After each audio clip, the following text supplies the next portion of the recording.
authorities say 126 people were doing routine work on the offshore drilling platform when it blew up Tuesday night. BP, which is taking the lead in the cleanup, said it's activated an extensive oil spill response. We have no shoreline impact at this time, and we continue to work with the Gulf Coast states to ensure the pre-positioning of oil skimmers and boom, so we're prepared to immediately attack any spill if it migrates to shore. We can't sit and wait for this stuff to come ashore and say we did our best. That's not good enough. That stuff floating on top is oil.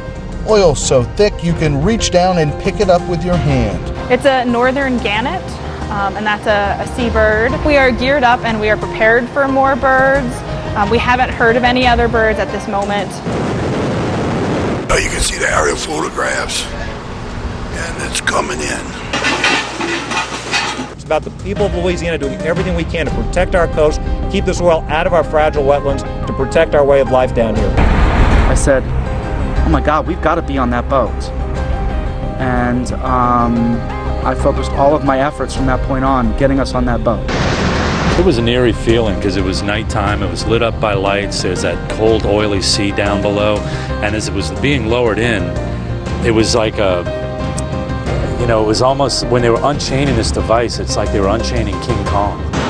What I would say is what we attempted to do last night didn't work because these hydrates plugged up the top of the dome. Richard Pinnegar with Dolphin Fire Rescue found an area with dozens of tar balls. That's tar. The oysters and the crab cakes. It's getting to a point where it's starting to get hard to get shrimp.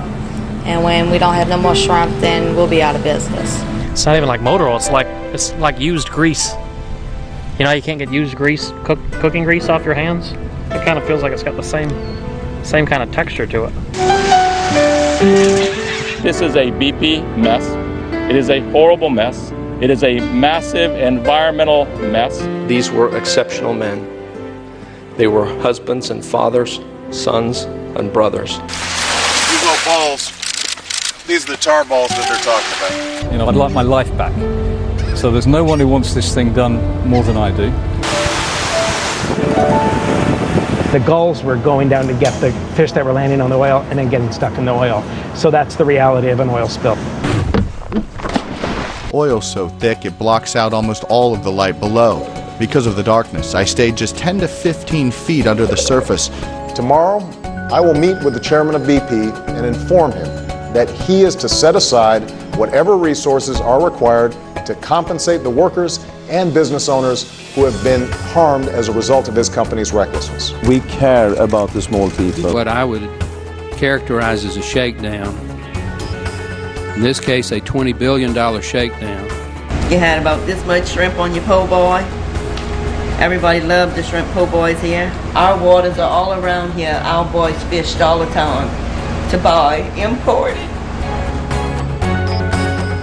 BP says oil from its broken well has stopped gushing into the Gulf of Mexico. Do you know why this was inhibited on the Deepwater Horizon, this system? They did not want people woke up at 3 o'clock in the morning due to false alarms.